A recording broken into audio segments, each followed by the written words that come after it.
So we still have about 90 seconds.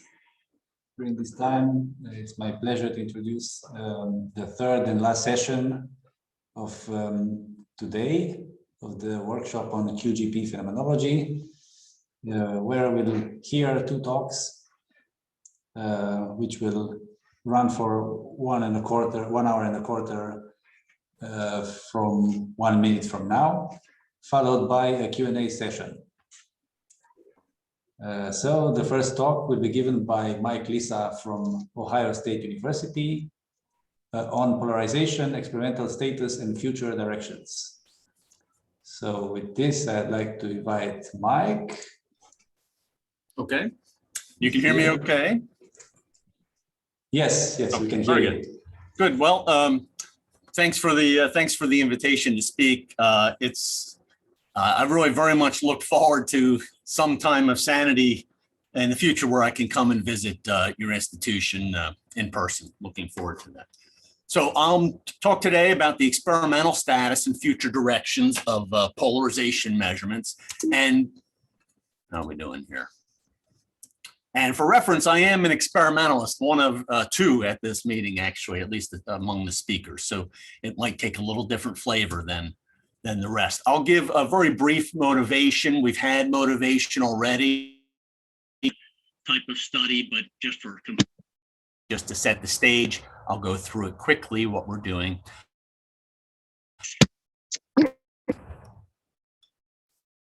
Okay, hopefully we're okay. Experimental aspects of polarization measurements. And then directions, sort of 5 different types, let's say, of polarization observables that can be interesting. Finally, future directions, and then a summary. Let's see. So as we've talked about plenty, and so I won't belabor the point too much, sort of our standard paradigm that we understand heavy ion collisions and the way that we try to get information about the fluid, the quark gluon plasma itself, from this highly dynamic system is by running a dynamic simulation based usually on hydrodynamics or dense transport. And so these are some nice images of really 3-dimensional hydro pictures and the decay of a system that's created with a lumpy initial state. Of course, what we really measure is not the fluid, but the particles that come out of the fluid. So this is typically the interface here is made by some kind of ansatz, for example, the Cooper-Frye, which takes the properties of the fluid cells from which the particles come and makes a connection to the features or the charges of the particles coming out, electric charge, baryon charge, strangeness, etc. Okay. So in particular, if I think about a fluid, I can have chemical potentials, baryon currents, that sort of thing, temperatures, collective velocities, and so forth. The hadrons that are my side of things, so to say, well, they have flavors, they have yields as a function of momentum in the transverse and longitudinal plane. And that's what we've always focused on, is looking at the number of particles as a function of momenta, and that's pretty much been it. So, as I said, at least the ansatz is that the measured particles reflect the properties of the parent cells from which they came. This is a very old picture, just to give a point that the equilibrium ansatz is often what we rely on to make the connection. Without this, it gets harder. It doesn't get impossible to make connections to the stage before particleization, let's say. But nevertheless, that's usually what uses the equilibrium ansatz, and I'll use that now too, at least at the point of transition. So this is an example. I'm sort of showing these sorts of things because it's geared to graduate students. That says that we can understand the yields of various particles simply in terms of some kind of temperature of freeze out, and in this case, a baryochemical potential. This plot was made probably close to 20 years ago, and very many similar ones with a lot more data points on them are shown. And that's typically the case where we can understand yields in terms of really 2 parameters, integrated yields. If I want to understand the yields as a function of momentum, then I really do need dynamics. After all, it is as a function of momentum. So then this is the DND data from RIC measurements from different centrality collisions compared to hydrodynamics. And sure, the hydro does a very good job for this degree of freedom. Likewise, for the transverse degrees of freedom, so now it's versus PT, we have pions, kaons, and protons, and it works as well for other particles. This is also a rather old plot, but the newer plots are just more details, the same message, I would say. We know that we learn a lot more if we sort of break the symmetry and don't just integrate over azimuth and so forth. And we take a look, for example, at the anisotropic flow. This corresponds to the fact that our plasma, as it's created, is not round, but expands more in some directions than other directions. And that's due to the details, imprinted on the fluid by the initial state. And the response of the fluid to those details tells a lot about the fluid itself, the transport coefficients and so forth. So we can take a look at the shapes in the second and the third and the fourth and the fifth order and so forth. And that's what's plotted here from LHC measurements. A main point is that, once again, hydrodynamics does a good job, not only in terms of longitudinal yields, but also transverse yields and also the anisotropy of those transverse yields. Okay, so as you're going through these measurements, you're getting finer and finer detail about the fluid itself. And what I want to tell you is we can get even further detail of the substructure of the fluid by measuring polarization.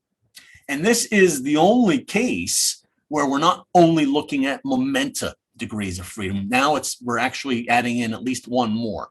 And Francesco points this out sometimes, and I think it's not always fully appreciated or realized how important that is, and kind of how rare that is. I'm going to stop to make sure you can hear me. I don't like to talk into a vacuum. Yeah, all good. Okay, good. Good. Well, as I talk about vorticity, now we're talking about angular degrees of freedom of the fluid and how that connects to angular degrees of freedom of the hadrons. There's a type of vorticity and a polarization of the hadrons that goes along the direction of the total angular momentum of the system. So in this case, that's pointing, I guess, into the board, at least on average.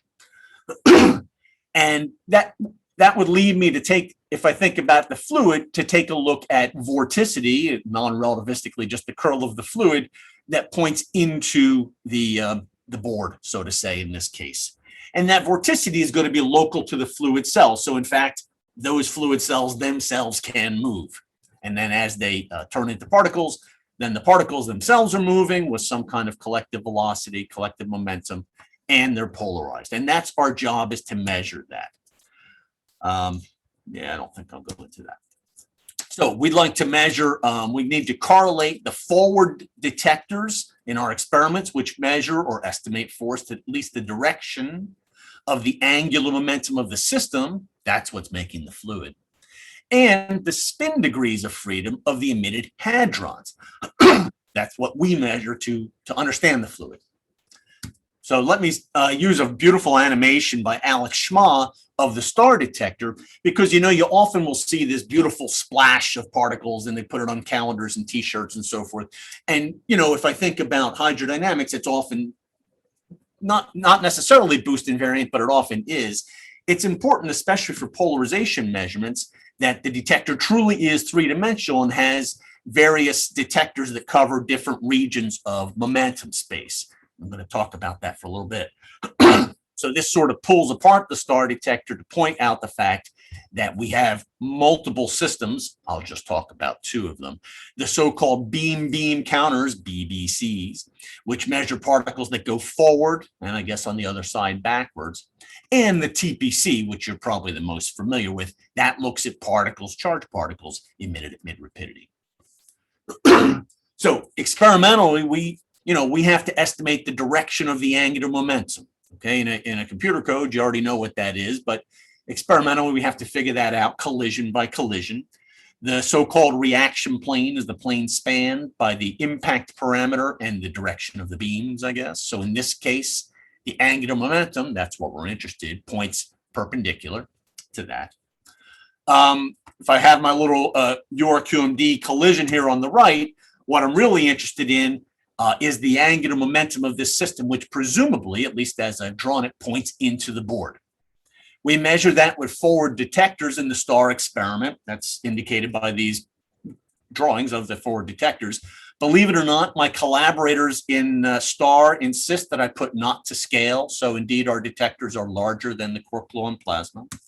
But the plasma, anyway, in the forward and backward direction, emits particles in such a pattern that I can measure them here, on one side of the experiment and here on the other side of the experiment, and get an estimate for the fact that the angular momentum points into the board. Okay, that's what we need to do. And I'll just point out, I'm not going to go into a lot of details, but STAR even very recently, a couple of years ago, upgraded the detector because figuring out the direction of the angular momentum of the system is so important that we just upgraded the detector to increase our resolution. Obviously, we don't measure the angular momentum, but we can estimate which way it points.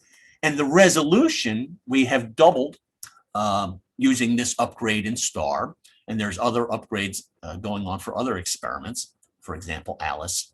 And doubling the resolution cuts down your measurement time, because these are statistically challenging, by 4. So instead of running for 3 months, which STAR wouldn't do and Rick wouldn't do for a single measurement, it's a 3-week measurement. So it's important. That's an important experimental aspect of these measurements. Okay, so we can estimate the direction of the angular momentum of the fluid. How about the particles that come out of the fluid? Now we are interested in this little splash picture of the TPC, all these charged particles that come out. That's what measures, presumably, the QGP region. And we're looking for lambda baryons. It's been mentioned why, but I'll mention it again. They're not charged, but they decay into charged particles, which I can measure. They bend in opposite directions in the magnetic field, so I can identify them. And the reason that we focus on lambdas so often is that they're so-called self-analyzing, as was mentioned before. All that means is that it's easy to measure momentum of a particle. It's hard to measure the spin direction of a particle, but lambdas reveal their spin direction by the way that they decay. Naturally, in the plane of the particle, or in the frame of the particle, the proton and the pion go back to back. It's a 2-particle decay. But the proton tends to be emitted along the direction of the parent lambda spin. That's why we use this, because we can estimate anyway the spin direction of the lambdas. So if I have an ensemble of lambdas that have a average spin, which is to say polarization, I can estimate that it goes as a cosine with some kind of strength, which depends on the polarization. That's what I'm interested in measuring. And this alpha parameter, which tells the strength. And that's just a weak decay parameter. One can look it up in the particle data book. I'll point out that the particle data book has recently changed its value of alpha sub lambda. And I think Francesco pointed this out, so that all the polarizations that were initially measured and reported at RIC have been reduced by 14%. So our plots are updated just due to this change. I'll just point out also, all the other particles, at least presumably, are polarized as well as they come out of the same fluid, but really only the weakly decaying ones are easy to measure the spin. It turns out that a lot of particles coming out polarized decay into lambdas, and it turns out that that does not affect our measurement very much. So if we measure the polarization of all the lambdas, including the ones that are emitted from higher resonances, we get a pretty good measurement of the primary lambda polarization. That's important. Okay, good. So that's our job. Take the mid-rapidity region, the TPC, where we measure the lambdas, correlate it with the forward detectors, the BBCs in this case, which tells us the direction of the angular momentum, put all that information together. So that's what's shown here with this cumulant. And we can get something that tells us the polarization of the hyperons. Okay, that's what the H stands for.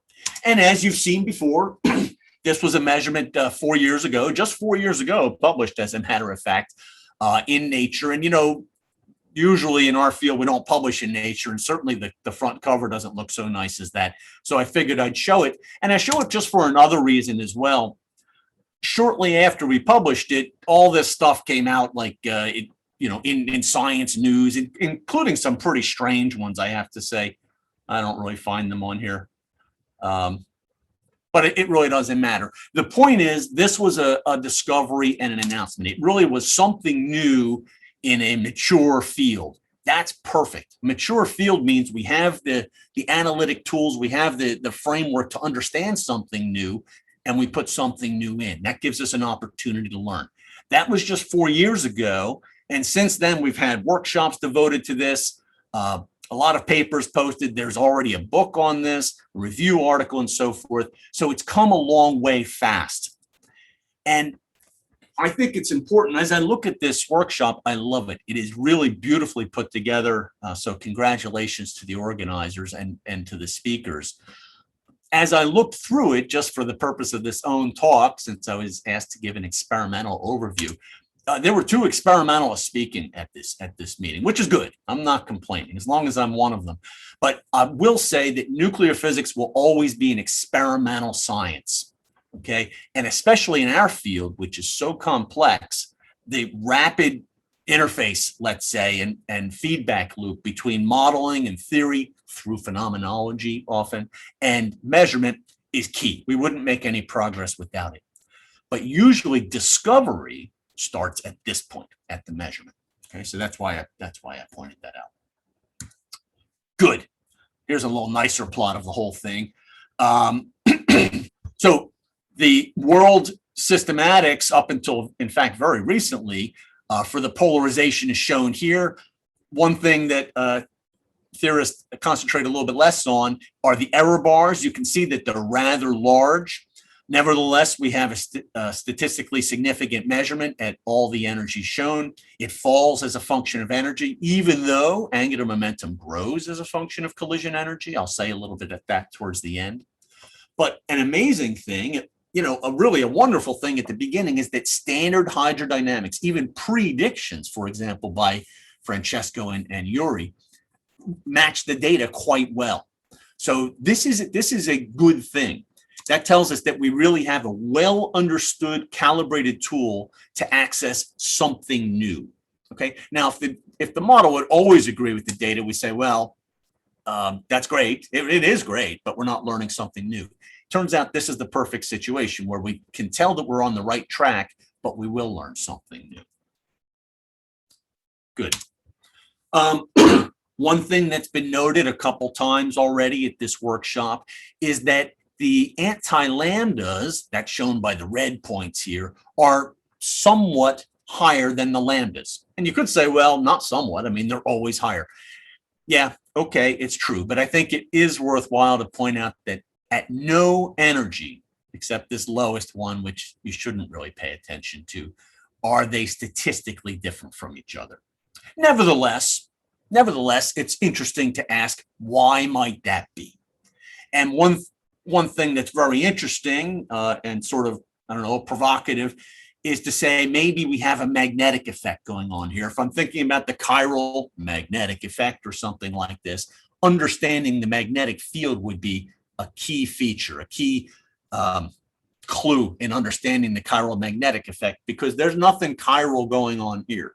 In principle, this is all straightforward physics. If I have a magnetic alignment of a particle, that doesn't merit a Nobel Prize or something like this. So if we can use this, get the magnetic field to understand the chiral magnetic effect, which perhaps is Nobel Prize stuff, that'd be great.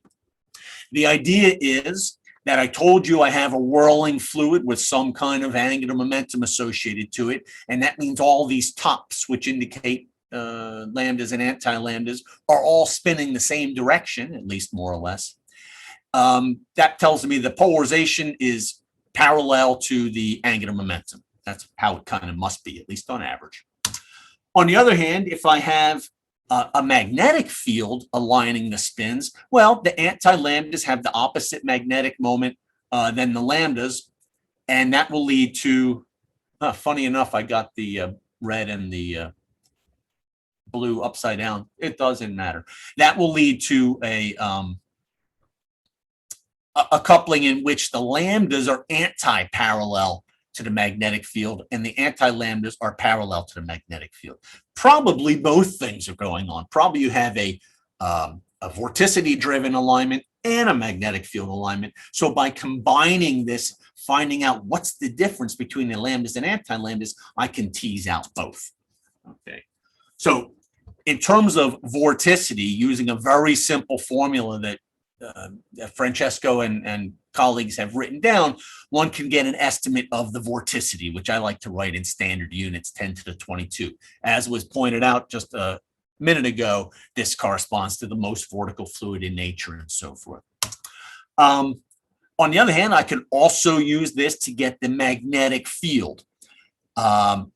If I take a look at each of these data points here and extract the magnetic field from the difference between the lambdas and anti-lambdas, it's consistent with 0 at all those data points. That's why I say you really, you ought to pay attention to error bars. Nevertheless, I could take the average of all these and look at the error bar and the average, and it's a little bit different than 0.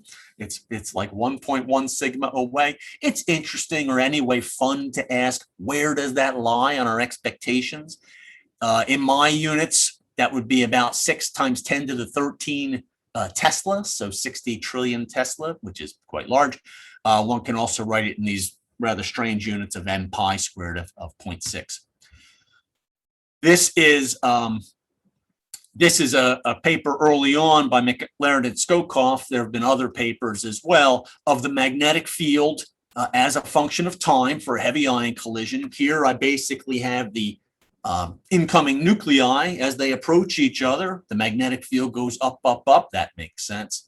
And as they pass by each other, it goes down, down, down, symmetrically, actually, because there's no stopping here or anything, at least in this simple picture. So it's high, it's quite high for a very short time. On the other hand, as was pointed out before, if I have electrical conductivity of the QGP, well, I basically have Lenz's law, so the magnetic field is not going to fall so quickly, and I have an asymmetry to this curve.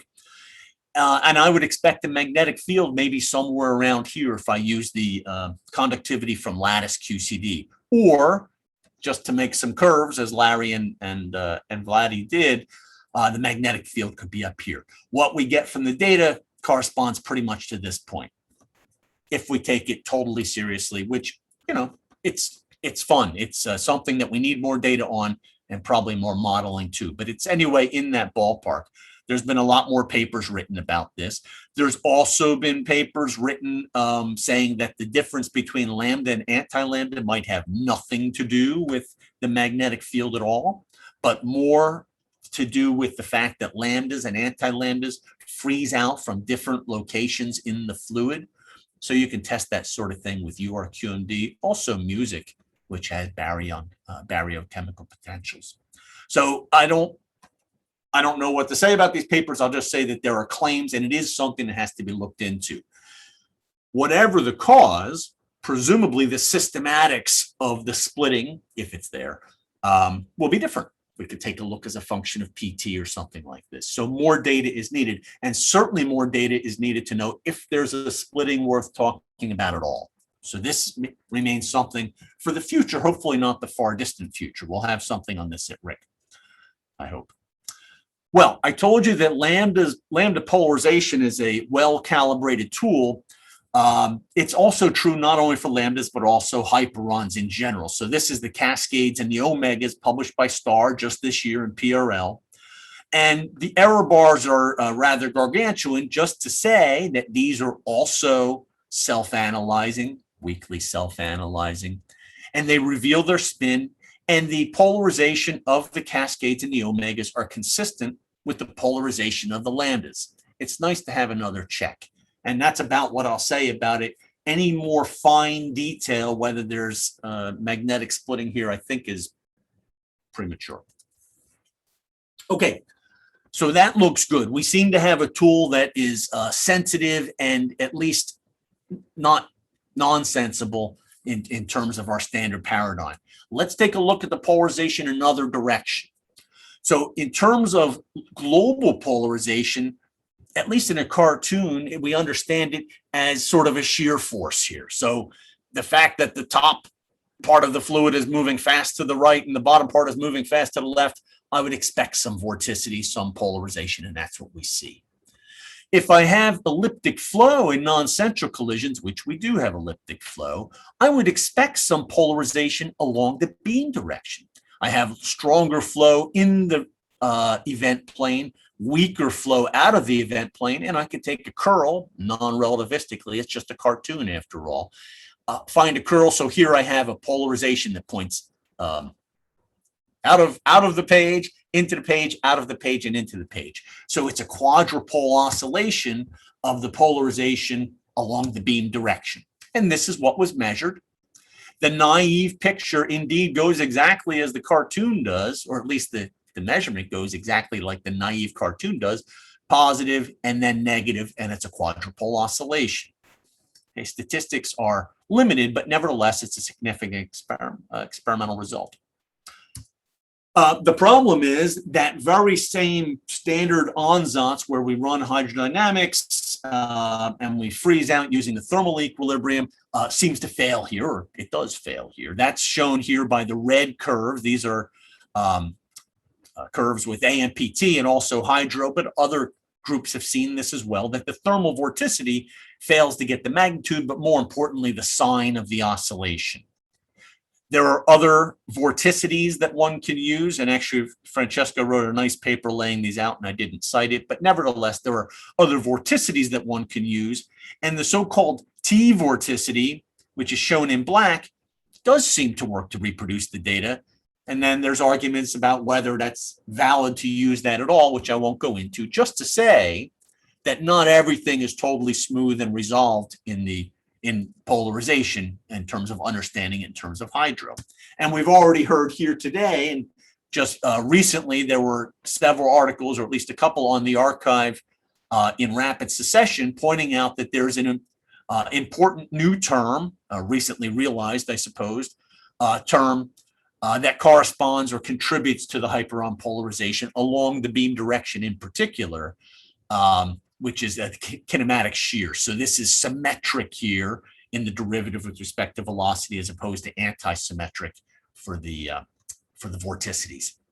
And that can explain, depending how you choose your freeze out temperature, the oscillation in stars polarization along the beam direction, which is shown here on the left, and in fact, the oscillation of the global polarization, which I put on the right, but it's been star preliminary for multiple years, so I don't know what I'm going to say about that. So I won't say much about that. We're going to go in new directions. And I'll start off with geometry, new geometry in heavy ion collisions, not been measured before, and also PA, and then I'll talk about lower energies. Okay, so I gave this example that I have longitudinal polarization analogous to global polarization just due to a simple cartoon, really, just shear forces. The same thing can happen if I have a central collision between two gold nuclei. Central collision, there's not any angular momentum in the system at all. Nevertheless, I end up with some vorticity because typically, usually, I'll have stronger transverse flow at mid rapidity than at forward rapidity.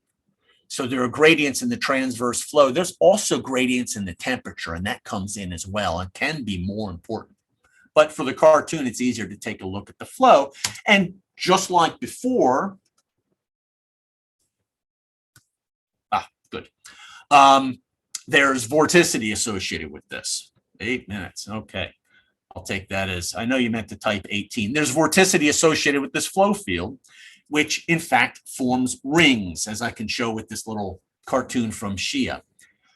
In the forward direction, that would be here on the right, I have a ring, a toroid of vorticity. In the backward direction, I have another toroid of vorticity. They point in opposite directions than each other. And this, in principle, can be measured. Importantly, it vanishes at mid-rapidity. This has been noted before by, especially it was a kind of a cottage industry among the Russians for a while, and remains to be so, because it can be measurable and very important at NICA. This is a nice paper from some time ago where it shows the vorticity forming a tornado, or I think it was called that at the time. And it's important to realize that nothing is moving around this tornado. This is the vorticity itself pointing in a toroid. And this was calculated with a number of models. I'll come here, and I don't think I'm going to say much about the bottom plots, except to say that it was calculated and noted, maybe not fully realized that the rings themselves could be measured. So I'll put that here, that the transverse flow, the fact that there are these rings, these toroids show up in the model, that's fine. But the fact that the top part of the toroid moves up and has a particular sense to the toroidal vorticity, and the bottom point moves down and has the opposite sense, means I can correlate the vorticity and the collective velocity of the ring. That's important. So this is a calculation now at above Nika energies, but below top RIC. And then these are calculations at RIC and the LHC. They all see the same thing. At very forward rapidities, we have one sense of the toroidal vorticity, and at backward rapidities, we have the opposite. Okay. And the question is, can we see them? I want to see this novel configuration of vorticity. Well, at low energies, at Nika and so forth, yeah, actually we should be able to see this relatively well because we cover both forward and backward rapidities. In the beam energy scan at RIC, without forward tracking upgrades, no, because at mid rapidity, there's no such ring, at least in AA collisions. I'm going to tell you something else in a moment.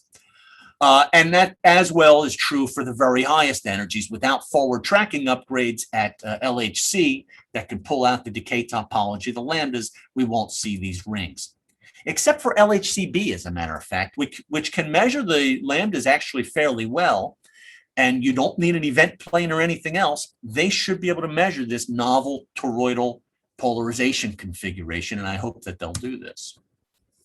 Okay, in my remaining 8 minutes, because I know you meant to type it now, I want to talk about proton gold collisions. Okay. As was pointed out by Urs in the opening talk, there does seem to be some indication that there's collectivity in PP, PA, just like AA collisions. And if you choose well-chosen, let's say, initial conditions, one can reproduce the V2 and even the higher order cumulants with hydrodynamics. So it suggests that it's hydro type flow. Nevertheless, Urs says if there's collectivity, it's not mediated by hydro modes alone. So the question is, do we really have the smallest droplet of QGP? It's an important question, and we should ask it without always referring to V sub 3 and V sub 6 and stuff like this. How about polarization? Let's consider a proton gold collision. That's what's shown here, and hypothesize that there's a fluid tube made here at the middle. Well, the normal way, the usual way to understand a fluid tube is by assuming a Bjorkane flow profile, where the Z flow velocity is proportional to, and in fact, equal to the space-time rapidity. That's what was used by Chun Shen in his running the gamut of the QGP and so forth. That's what's often used and gets the DND eta distribution correct. But is that really the most natural? Another configuration, which probably is more natural, is to realize that, look, the proton just blasted down the middle of the rushing away gold nucleus. That means that the edges, just think in terms of continuity, the edges are rushing towards us more slowly than the middle is. Or if you choose another frame, the edges are moving away from us and the middle is moving towards us. This is non-conventional, but I would argue it's actually more reasonable, more natural, and no matter what, forget about expectations, we can measure it. Because just like in the other cases, we have a vorticity field generated here, once again, forming tubes, okay? And so it's a lot like this top case, except here we have something at mid rapidity and from a different generated source. So in all of these cases, I told you as an experimentalist, I have to figure out cumulants to measure them. We can measure them. Here's some calculation using music, three-dimensional viscous relativistic hydrodynamics by Chun Shen of the quantity, the cumulant that's sensitive to these ring formation. And what we see is at RIC and also the LHC, I won't talk about the sign change unless we'd like to, there's a measurable effect. It would be Really interesting to know if we have this novel configuration at RIC, because this is the type of thing, these smoke rings, which are characteristic of all fluids. In fact, that was pointed out by William in his talk today, that if we blast, in this case, we blasted a proton through gold. Here we can blast a hard scattered parton through maybe a QGP. In both cases, and for the same reason, we'll get polarization orthogonal to the blast itself, forming these smoke rings. So in both cases, we can get a measurable effect. And this is what William showed today, so I won't talk much about it, but we can have this ring variable for the lambdas, and it's sensitive to the stopping mechanism in let's say, the QGP that it's blasting through, and transport coefficients, etc. I'll come very soon to my end. I'll say there's another frontier, and that's the low energy frontier. To me, that's actually more interesting than the high energy frontier. We said that the polarization increases and increases and increases as the energy goes down, which might be surprising. Does that continue as we go even lower in energy? And if so, can hydro still apply? Does it describe the data? Starr and Hades actually are starting to say, it's preliminary in both cases, that yes, as I go down in energy, the polarization still rises. I'll point out that it's at strange quark matter 19, Hades gave an answer of 0 polarization. But just 2 years later at the same conference, they give it a largest polarization ever. And while I can't show it to you, Starr will race them in publication, and we will have even a larger polarization at the very low energies. Fascinating. The fact that the polarization is higher when the angular momentum of the system is smaller at these energies might have to do with the rapidity dependence of the vorticity. I won't go into saying much about it, but I'll just say that in some models, the vorticity, in fact, in most models, the vorticity goes up at forward rapidity. So in some sense, that's where the vorticity goes. In other models, it goes down at forward rapidity. So this is another frontier to explore. The energy frontier, it's not been, well, starting to be explored, and the rapidity frontier. Those are both important to understand the nature of how the fluid generates polarization. I'm going to summarize before you try to write on my screen again. I've said that polarization and vorticity represents an entirely new direction in a mature field. This is the first time, the only time we're not just using momenta of the particles, but really something else. That gives us a great opportunity and kind of an unexpected one. It's experimentally challenging, but discovery always begins with experiments. The hyperons are relatively well produced by existing models. Okay, and so that tells us or suggests we have a calibrated tool at hand. We can ask, is there really a splitting between the hyperons and antihyperons? There are a number of reasons why there may be. We need more data, which is coming before we can even say there is such a splitting. I find it very interesting that besides the global polarization, we could take a look in these other directions, longitudinal, circular, also ring and PA, ring and jet plus QGP. Only 2 of these directions, the global and the longitudinal, have been measured. So we've got a lot of work to do. That as well goes for unexplored regions, the very low energy frontier and the forward frontier. And really, this represents, I would say, a new tool, and we're really just beginning to use it. So I'm pretty excited about it. I hope I stayed moderately in time. I'm done. Thank you very much, Mike, also for staying in time. And sorry if my writing on your screen misled you. I think we've got plenty of time for questions, and I see a first hand raised from Alexander, please.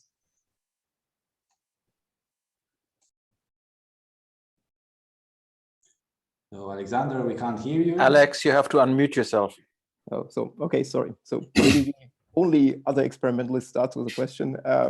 So Mike, very nice talk. Thanks a lot. Especially happy to see that the EPT is actually going to really contribute to this measurement in the future. So I have a question actually to this energy dependence of the polarization and the splitting between lambdas and anti-lambdas. I mean, you pointed out several times that there might not be, it's statistical error bars and so on, but I mean, as you know, for the elliptic flow, we have discovered, of course, this kind of splitting between particles, antiparticles, also between lambdas and anti-lambdas as a function of square root s some time ago.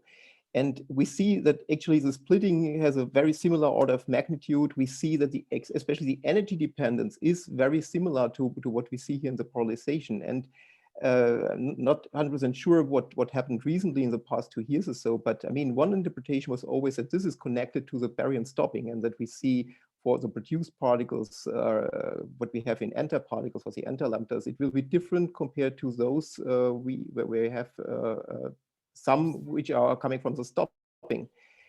Do you say there is no connection between this elliptic flow measurement, the splitting, and what we see here in the polarization? No, well, okay, I'll try to keep my answer short, but there's a few parts to it. One is, you're right, and that I pointed that out in my talk, that there are other proposed explanations for why the anti-lambdas might be different than the lambdas, as a matter of fact, why they're higher. And that's because they freeze out from different regions in the source, for example, due to baryon stopping. So really different origins within the source, at least on average. One thing that's really interesting, I mean, the main thing that's going to be associated, if I think about flow, with polarization will be the first order flow. That's what's mostly correlated with angular momentum of the system. And what's really interesting is at low energies, the lambdas and the anti-lambdas, if we really go down, will flow in opposite directions than each other.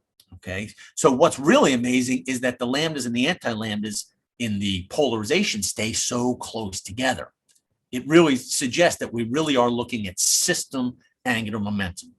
So to keep it short, yes, I actually, I think that it's very likely that the fact that we have V2 splitting as we go down in root S, mostly due to transported and created partons, is going to be related to the difference in polarization between lambdas and anti-lambdas. But what's more important is how the V1 splitting is much stronger than the polarization. And that really suggests to me that we are on the right track in terms of understanding it. Okay, thank you. So I see another hand raised from Francesco, please. Yes, hi, Mike. Hi. Great talk as usual, but this is even better.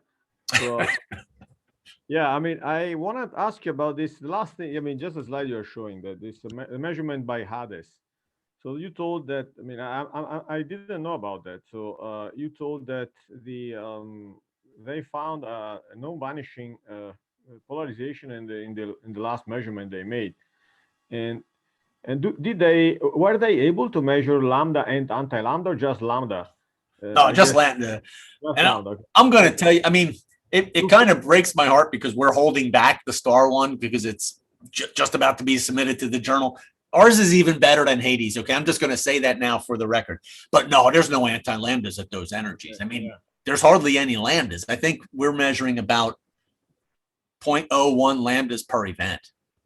Yeah, and is it really say the same quantity as you showed in the plot, namely the polarization along the so the global integrated polarization, or yeah, it's the same one. I see. Okay, that's quite surprising. So the energy is very low, and yeah, it's pretty low. I mean, you're kind of just dropping one nucleus on another there. Yes.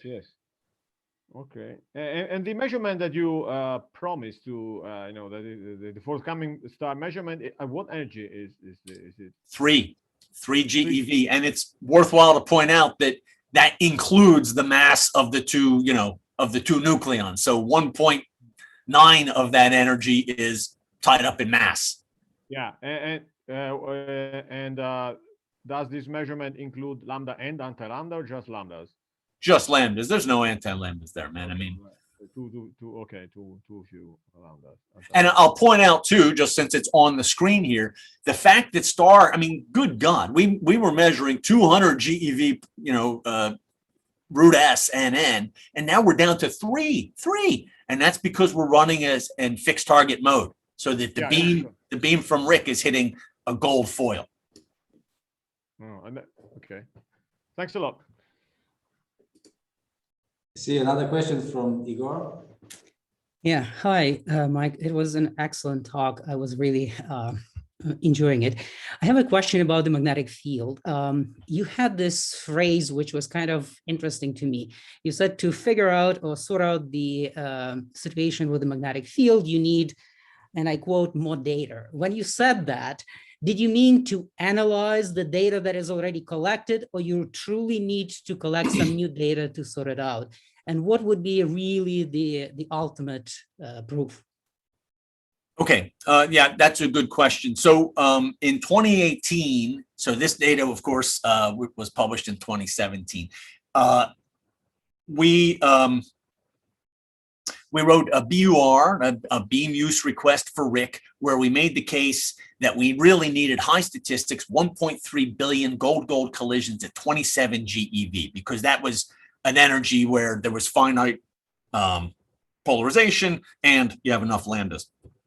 On top of that, we built an upgrade detector, as Alex pointed out, the EPD, which cuts down our time by a factor of 4. As it turns out, that was the same year that we measured the isobars at RIC, which are sacrosanct, and that really cut into our statistics, unfortunately. Bottom line, we now have, so the 27 GeV was not quite enough because we were running the isobars and there was another technical issue with RIC.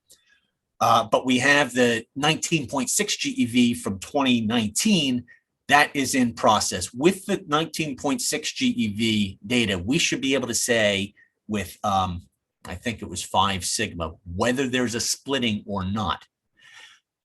Once that happens, we really need to see something quantitative from the models that says, well, what's the PT dependence? What's the centrality dependence? It'll probably mostly be in the PT. And now we're going to take our 5 sigma effect and start slicing it up and so forth. But to get much more data, we need something compelling. So we need to at least prove that there is something there. Does that answer your question? I guess. Okay. The bottom line is we have the data on tape that should tell us whether this type of splitting, the kind that's indicated here, is in the data. When the theorists start arguing and saying, well, they both can explain it, but one has a PT dependence like this and one has it like this, then we might need more data to tease that out. Yeah, more data that we haven't taken. Okay, thanks. So I see no more hands risen. I'd like to thank Mike again for staying on time, also with the question session. Also, I have to postpone my question for the Q&A session if Mike will still be around. And with this, I'd like to introduce